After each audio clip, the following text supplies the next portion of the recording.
오늘 우리에게 주시는 하나님의 말씀 사도행전 9장 31절 한 절 말씀 보겠습니다. 신약성경 203페이지에 있습니다. 사도행전 9장 31절 하나님의 말씀을 제가 받들어서 읽습니다.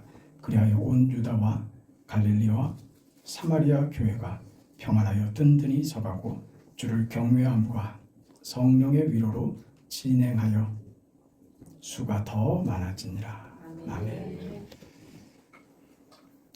오늘 본문이 어떤 단어로 시작합니까? 그리하여 시작하죠. 그리하여, 이건 결론적인 어구입니다. 앞에 있는 말로 인해서 이 결과가 생겼다. 앞에 있는 내용 때문에 이 결과가 생겼다. 그 말 아닙니까? 그리하여 어떤 결과가 생겼습니까? 유대와 갈릴리와 사마리아 교회가 평안하여 든든히 서갔다. 교회가 크게 부흥했다, 이런 얘기입니다. 교회, 든든히 서가는 교회, 여러분의 삶에 이 예루살렘 교회, 초대교회들이 받았던 이 든든한 말입니다. 평안하여 든든히 세워진, 여러분의 인생에도 이 교회들이 누렸던 이 평안함과 이 든든함이 있기를 바랍니다. 우리 교회가 45년이 됐는데 우리 교회가 앞으로도 계속 더 평안하고 든든히 세워져서 믿는 자가 더 많아지더라. 부흥하는 역사, 그런 살아있는 생명의 교회 되기를 바랍니다.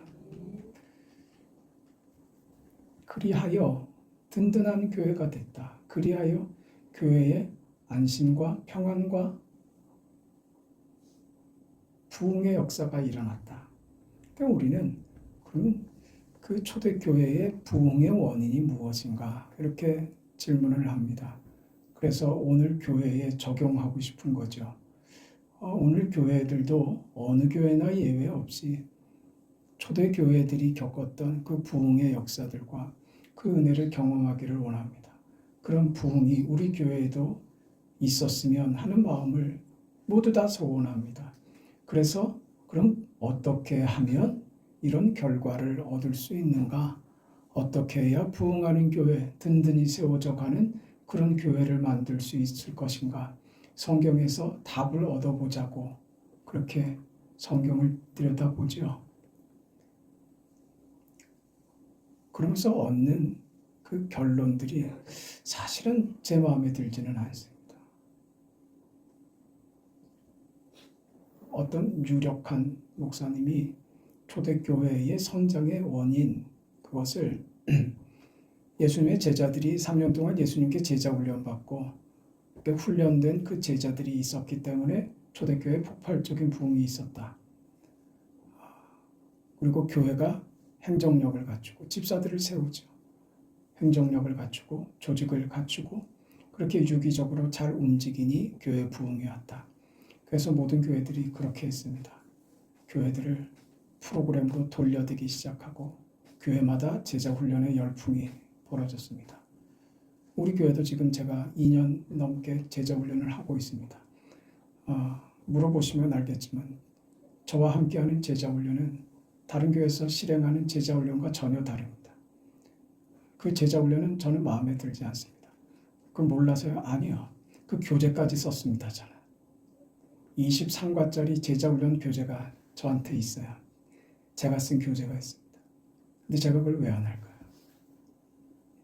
만들어야 됐기 때문에 제가 만들었지만 그것보다 제자 훈련은 무슨 기술을 배우거나 제자 훈련이 무슨 그 훈련이라는 것이 단련해서 어떤 기능인을 만들자고 하는 것이 아니라고 믿기 때문입니다. 제자 되었다는 것을 확인하고 제자된 인생을 어떻게 살 것인가 하는 다짐만 가지고 있으면 사실은 다른 거는 알아서 다 합니다. 전도 가르쳐줘야 전도하는 게 아니라 전도할 줄을 몰라서 여러분 전도를 안 합니까? 마음이 없으니까 안 하지. 기도를 몰라서 못합니까? 기본적인 것 1분만 가르쳐주면 누구나 다 합니다. 몰라서 못합니까? 안 하는 거지. 성경 읽을 줄 몰라서요. 아니, 읽고 싶지 않아서 안 읽는 겁니다. 예배 생활을 잘하는 거는 훈련받지 못해서 예배 생활을 잘 못합니까? 아니요. 마음이 없으니까 예배 생활 제대로 못하는 거예요. 예배 자리에 똑같이 앉아 있는데도 마음이 생각이 딴 데가 있는데 무슨 예배가 되겠어요? 뭐가 문제라고요? 마음이 문제라고요. 본질은 기술에 있는 게 아니라고요. 본질은 무슨 재능에 있는 것이 아니라 본질은 무엇을 연마하여 그것을 무슨 자격증 따듯이 제자됨을 그 자격증을 얻어내는 것이 아니란 말입니다. 그러니까 제자들이 훈련받은 제자들이 있어서 교회가 부흥했고 택도 없는 소리입니다. 그 제자들이 어떤 사람들인지 따져 들어가 볼까요? 예수님 돌아가실 때 저들이 뭐 했습니까? 웃어서 벌벌 떨고 도망다니고 했던 사람들입니다. 그 사람들 때문에 교회가 됐다고요? 이 이야기를 왜 하냐면 오늘 교회는요. 누구 때문에 되는 거 아니라고요. 네? 좋은 목사가 있어서 교회가 부흥했다. 그런 착각들 하지 말란 말입니다. 우리는 단지 내가 잘해야 되는 거예요. 내가 잘. 목사님이 좋았으면 내 신앙이 훨씬 좋아졌을 텐데 그런 소리 하지 말고 하나님 앞에서 내가 잘하면 돼요. 다른 데 이유를 찾지 말고. 우리는 그런데 자꾸 일의 결과를 보면서 원인을 찾아야 되겠죠. 그 원인을 사람에게서밖에 찾을 줄을 모릅니다. 그건 세상의 방식이고 우리 눈에 보이는 게 그게 다기 때문에 그렇습니다. 여러분 제가 그 사역을 시작하면서 제가 어릴 때부터입니다. 20대 초반부터 하나님이 확실하게 제게 경험시켰던 확실한 내용이 있어요. 너무 충격적으로 제가 경험을 해서 잊을 수가 없는 사역자의 자세는 이래야 되는구나. 제가 아주 깊이 깨달은 게 있었습니다. 하나님이 하신다. 누구나 다 하는 얘기입니다. 맞습니다. 하나님이 하십니다. 그럼 나는요? 쓰임받는 도구가 되죠. 그런데 이 도구됨이라는 게 무엇인지 들어가면 그 어려워집니다. 복잡해집니다. 어디까지 하면 되고 어디까지 안 하면 됩니까? 도구인데. 도구는 주인이 쓸 때 기능을 발휘하는 거지 도구가 기능을 스스로 발휘하는 건 없습니다. 주인이 써야 됩니다. 제가 이걸 배웠어요. 그게 뭐냐 하면 굉장히 소극적으로는 방해를 하면 안 된다는 걸 배웠어요. 하나님의 일에 목사가 방해를 하면 안 된다. 끼어들려고 그래요. 자꾸 왜? 자기가 드러나고 싶거든요. 이 역사에 내가 뭘 했다는 무슨 표를 남기고 싶은 그런 욕심이 그 유혹이 이게 만만치 않게 있더란 말입니다. 이게 버려지지 않으면 그 순간에 하나님의 역사가 딱 단절돼 버리는 걸 제가 경험을 했어요. 방해하면 안 돼요. 방해하는 인간들이 있어요. 방해하니까 안 되잖아요. 안 되니까 어떻게 하겠어요? 용을 씁니다. 하나님의 방법이 아닌 자신의 방법을 동원해요. 저는 그걸 너무나도 뼈저리게 경험을 해서 제 눈에 그게 다 보입니다. 자기가 어떻게 해보려고 발버둥을 칩니다.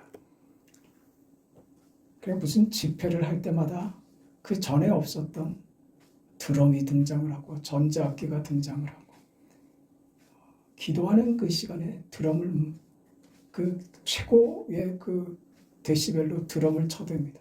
왜 합니까? 드럼은 그 리듬 아닙니까?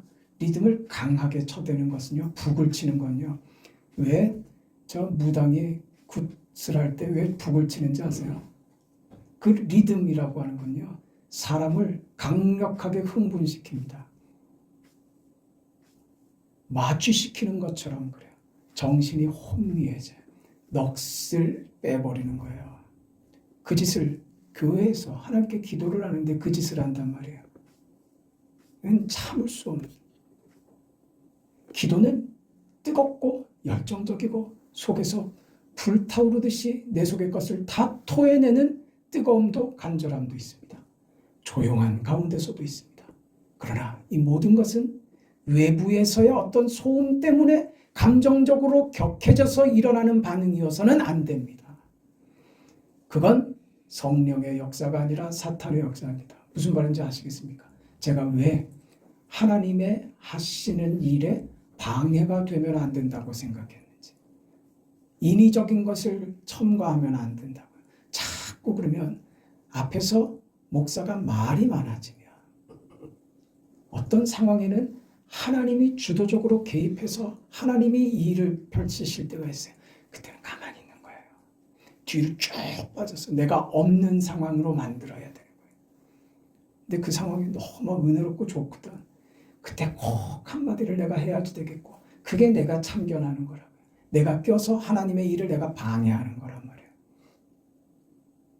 여러분, 이런 것은 우리가 감정적인 그 인간이기 때문에 어떤 종교 행위에도 이런 것들이 있습니다. 어떤 종교 행위들에서 하는 무슨 의식들, 그게 기독교가 하는 이 묵상과 기도와 어떻게 다를까요?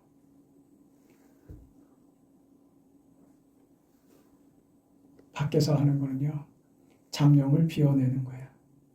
나를 고통스럽게 하고 나를 힘들게 하고 온갖 생각들로 내가 괴롭죠. 그걸 다 버리고 비워내고 거기서 벗어나서 아무 생각 없는 무념의 경지로 들어가는 거. 불교에서 얘기하는 참선하는 겁니다. 그거 하고 나면 머리가 개운해지죠. 왜? 다 비워, 아무 생각 없었으니까. 기독교는요. 기독교는 내 것을 비운다고 다 비우는 거 아닙니다. 그건 비워진 상태예요. 오히려 그 상태는요, 사탄이 개입하기 좋은 상태가 되어버려요. 비워지는 게 중요한 게 아니라 성경은 뭐라고 얘기하냐면 그리스도로 채우는 거예요. 그리스도로 채워져서 어떤 발견이요? 나는 아무것도 아니고 그리스도 안에서 발견되는 내가 그리스도로 충만한 나로 발견되는 거예요. 그때 우리는 눈이 띄어지는 거예요. 그럼 보세요. 예수님의 제자들 중에 예수님이 십자가에 돌아가시고 나자 두 제자가 그 엠마오로 갑니다. 그 길에, 고향으로 돌아가는 그 길에 예수님께서, 부활하신 예수님께서 동행하시죠. 근데 내내 주님인지 알아보지 못합니다. 나중에 주님이 떠나고 나서 우리가 저분이 이야기할 때 우리의 마음이 뜨겁지 아니하더냐. 그러면서 부활하신 주님을 만났다는 것을 뒤늦게 깨달아요. 여러분 보세요. 사람은요, 예수를 그렇게 따라다닌 저 제자들도요, 예수님이 죽자 실망하는 거예요. 실망하는 거예요. 예수가 없다고 생각되니까 포기하는 거예요. 실망하는 거예요. 그럴 수 있냐? 그렇게 믿었는데, 내가 그렇게 기대했는데 나의 기대를 완전히 무너뜨렸어. 나는 이 사실을 견딜 수가 없어. 그럼 뭐 하겠어요? 돌아가는 거죠. 돌아갑니다. 거기 예수님이 오시는 거예요. 예수께서 오셔서 저들의 공허함과 답이 없는 인생, 예수님께 대하여 예수님이 죽으신 이 사실 때문에 갈팡질팡하고 도대체 이런 일이 있을 수가 있는가 하는 저들에게 누가? 예수께서 가셔서 저들에게 예수로 채워지자, 예수께서 저들 인생에 답을 주시자 저들이 그때 드디어 눈이 열린 거예요. 보게 되는 거예요. 여러분, 우리는 우리 자신에게 어떤 기대도 희망도 조건도 여건도 없다는 것을 놓치면 안 돼요. 거기서 시작하는 겁니다. 내 것을 내가 뭐 다른 걸로 채워서 내가 답을 얻는다고요? 아니요. 내 속에 있는 더러운 것들을 다 없애면 내가 그럴싸하게 된다고요? 천만에요. 착각입니다. 그렇게 되는 것 없습니다. 우리는 오직 하나님밖에 없습니다. 하나님으로만 구원과 하나님으로만 생명과 하나님으로만 우리 인생에 답이 있을 뿐입니다. 그걸 발견해야만 되는 거예요. 초대교회는 지금 이 상황을 겪고 있는 겁니다. 베드로가 설교를 하니 한 번 설교에 3,000명이 세례를 받고 5,000명이 세례를 받고 그래서 교회가 부흥했다고요. 그런데 있지 않다니까요. 성경은 사람 때문에 이렇게 됐다 이렇게 말씀하시는 바가 전혀 없습니다. 그럼 사람은 무엇일까? 우리 생각하게 되죠.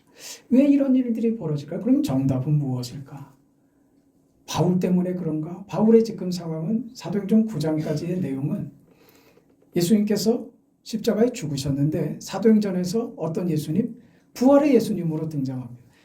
사도행전의 시작은 아주 가슴 벅찹니다. 죽었던 예수님이 다시 살아나십니다.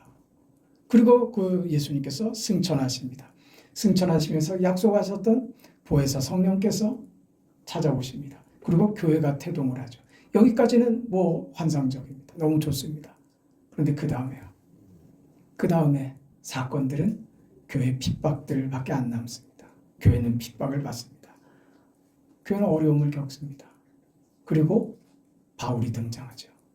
그의 원래 이름은 사울입니다. 사울이 등장을 해서 오늘 본문 사도행전 9장의 본문까지의 말씀이 사도 바울에 대한 이야기로 가득 차 있는데 바울이 회심하여 지금 어떤 경우들을 겪고 있는 거예요. 그 내용들이 사도행전 9장에 기록이 되고 마지막에 결론적인 어구로 그리하여 온 유대와 갈릴리와 사마리아 교회가 평안하여 든지 서갔다 이렇게 나오는 거예요.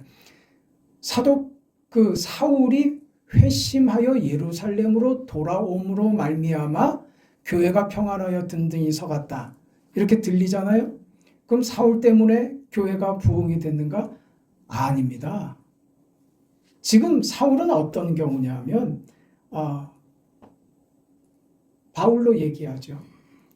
교회 보탬이 된 일을 한 적이 한 번도 없습니다. 도망 다니기만 했습니다. 초대교회 안에서 바울이 무슨 역할을 했다는 것은 지금까지 아무것도 없습니다. 다메섹에서 바울이 크리스천들을 잡아가려고 다메섹으로 찾아왔다가 그가 길가에서 부활의 주님을 만나고 회심했다는 소식이 들리자 유대인들이 아주 경노하죠. 그래서 다메섹에서 바울을 죽이겠다고 하는 소식이 들립니다. 그래서 바울이 도망갑니다. 광주리 타고 도망가서 예루살렘으로 옵니다. 예루살렘에 와서 자기는 동지들이 바뀌었잖아요. 유대주의자들이 자신의 동지였는데 이제 예수 믿는 사람들의 동지가 됐단 말입니다. 그래서 예수님의 제자들을 만나고 싶었던 겁니다. 근데 제자들이 바울을 안 만나줍니다. 저 사람이 어떤 사람인지 우리가 뻔히 알고 있는데 어떻게 저 사람을 만나냐. 우리가 무슨 해를 받을 줄 알고 이렇게 된 거죠. 겨우 바나바 덕분에 제자들에게 소개를 받고 인사들을 나누고 그리고 예루살렘에서도 바울을 죽이려는 음모가 있다는 소식을 듣고 다소로 도망갔다. 이게 끝이에요. 도망 다닌 얘기가 끝이란 말입니다. 근데 도망 다닌 얘기 끝에 무슨 말이 나온다고요? 그리하여가 붙더라 이 말이에요. 그리하여 교회가 든든하여 평안히 든든히 서가고 하는 교회가 크게 부흥하더라. 아니 바울이 회심해서 도망만 다녔는데 그게 교회의 부흥과 무슨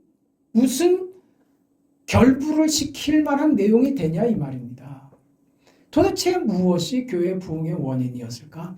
바울이었을까? 제자들이었을까? 제도였나? 무슨 프로그램이었나? 이런 거 아니란 말입니다. 예루살렘 교회는 지금까지 예수님의 부활과 교회의 태동 이후에 계속해서 예루살렘 교회는 악화일로입니다. 그 훌륭한 집사였던 스데반은 돌에 맞아 죽습니다. 사도들을 제외한 그 신자들은 뿔뿔이 흩어져 도망갑니다. 예루살렘 교회에 몇이 남아있지도 않습니다. 그 상황에서 그리하여 이렇게 나온 거예요. 여러분 길 가다가 강도를 만나서 누군지 알지도 못하게 복면을 쓴 강도가 갑자기 어둠 가운데 튀어나와서 몽둥이로 나를 죽일 듯이 쥐어 패고 나는 거의 불구가 되다시피 어떻게 집에 왔는지도 모르게 누가 나를 들쳐보는지 집 대문 앞에 내가 버려져 있었단 말이에요. 그 뒤에 무슨 말이 나오더라? 그리하여가 나오는 거예요. 이게 이해가 되냔 말이죠. 핍박받고 고난받고 두들겨 맞고 감옥 가고 했는데 그 뒤에 그리하여가 나오더라.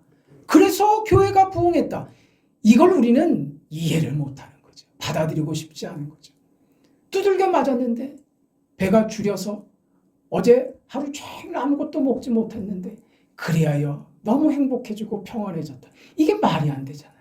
근데 성경이 지금 그 얘기를 한단 말입니다. 그럼 어떻게 해서 이런 결과들이 나오는 것인가? 우리 조건과 우리가 이유가 되는 것은 분명히 아니라면 어떻게 이런 결과를 맛볼 수 있었는가? 무엇 때문에 평안하여 든든히 서갔는가? 오늘 본문을 다시 한번 읽어보겠습니다. 31절을 보면 그리하여 온 유다와 갈릴리와 사마리아 교회가 평안하여 든든히 서가고 그 뒤를 보세요. 주를 경외함과 성령의 위로로 진행하여 수가 더 많아지니라. 주를 경외했단 말입니다. 그리하여가 나오는 그 배경 속에서 성도들이 뭘 배웠더라고요? 주를 경외함을 배우더라. 거기 무슨 작동이 있더라?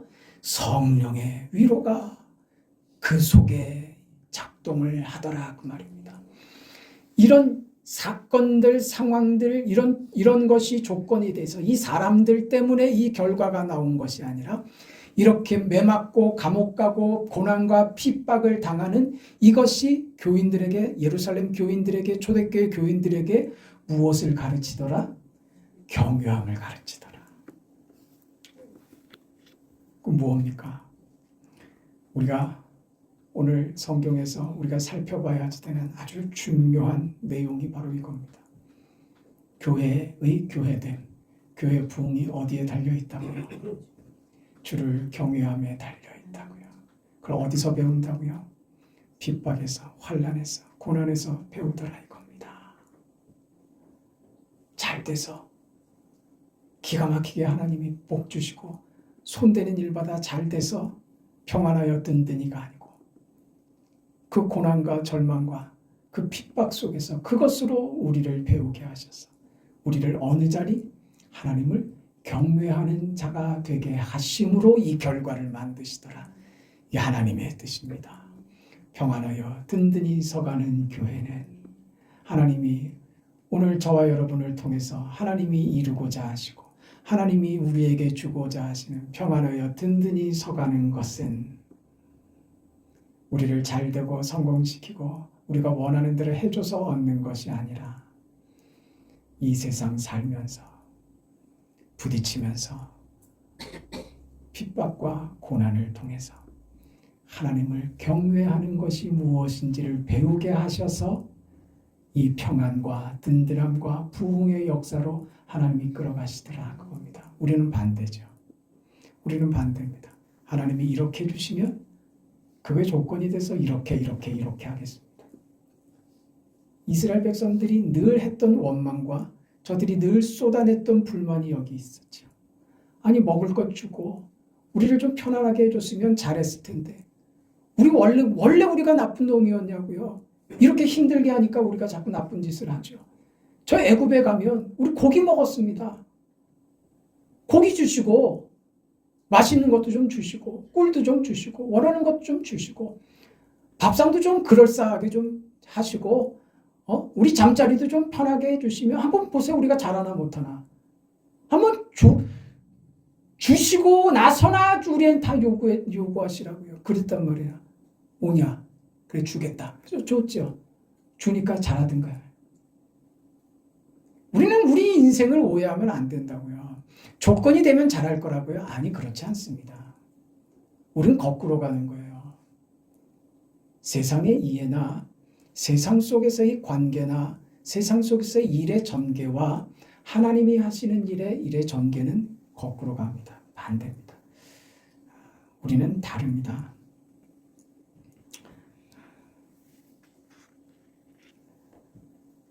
주를 경외함이 초대교회의 평안함과 큰 든든함의 근거입니다.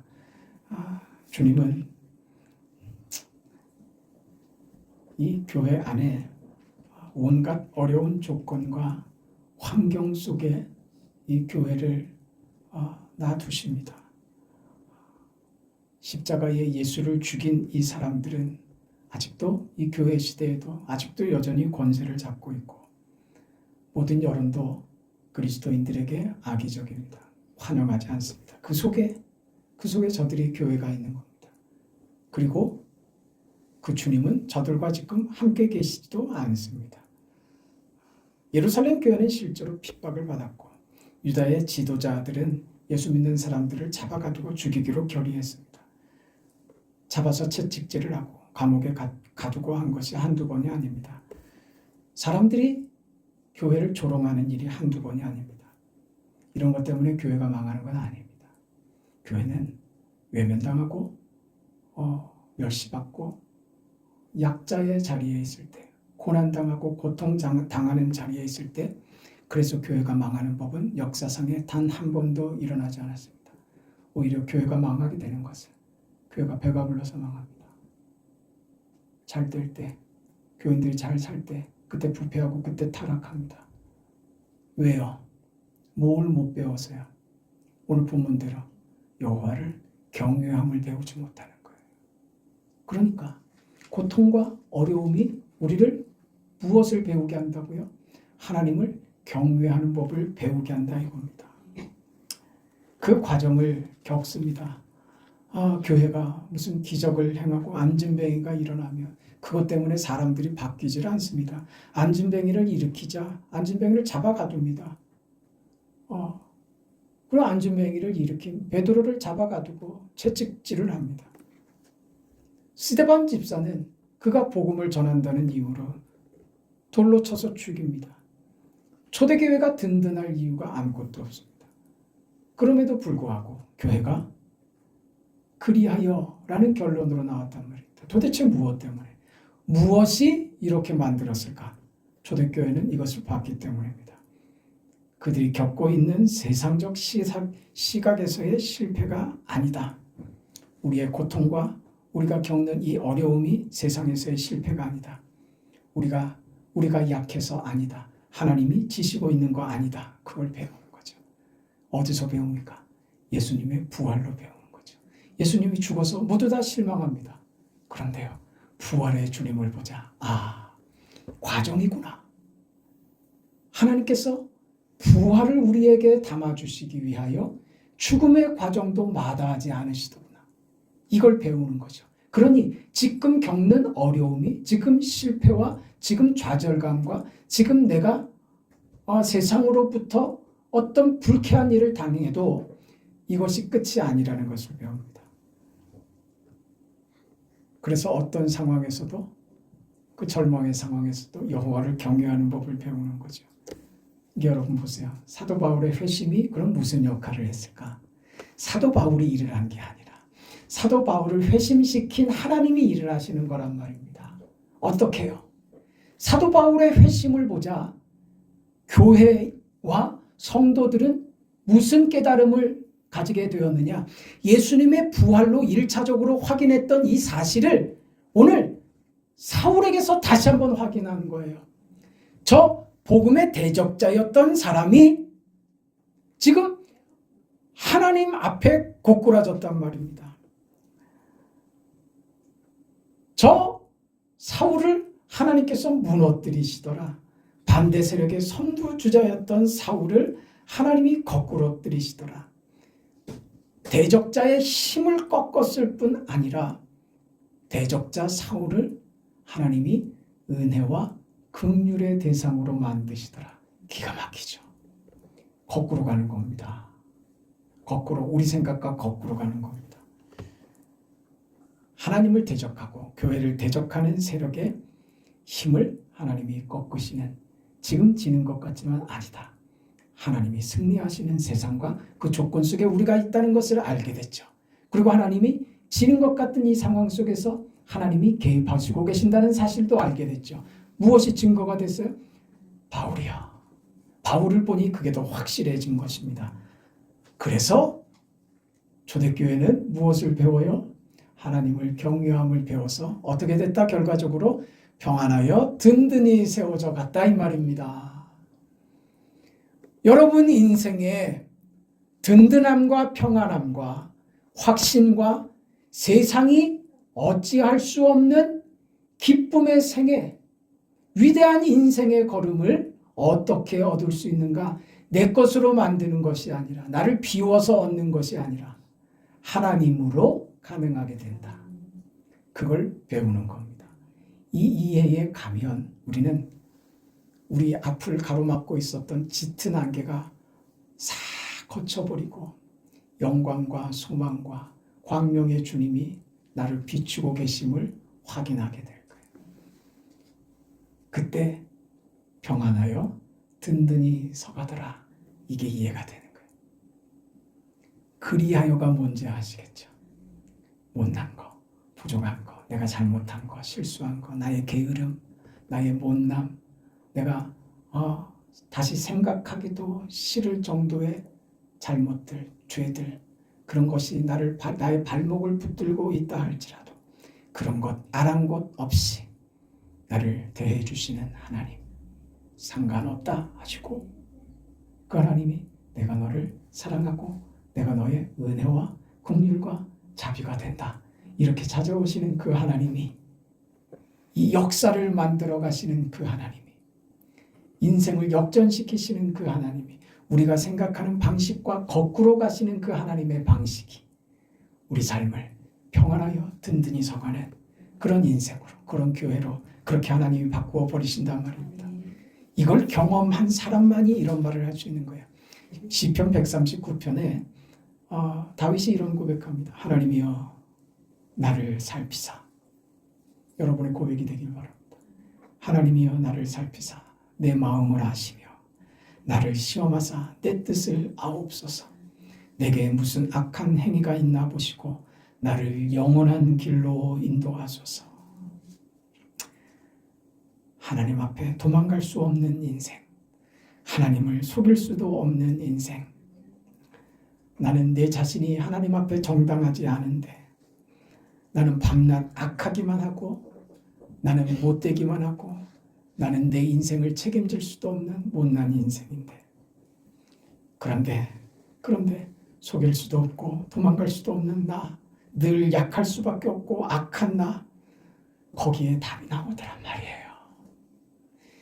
이게 조건이 돼서 형통한 삶이 아니라 이 결과를 만들 수 없는 내 조건과 상황과 나의 못남, 그리하여는 그래서 망했다가 되는 게 그리하여가 될 터인데,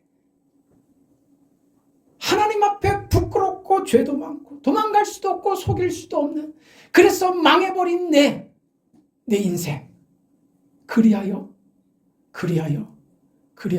망했다가 아니라 그리하여 하나님의 자비와 은혜가 나를 영원한 길로 인도하시더라. 거꾸로 간다니까요. 우리는 내가 뭐가 있어서 받는 존재들이 아닙니다. 내 속에 더럽고 악한 것들을 없애버리면 내가 그럴싸하게 되는 것 아닙니다.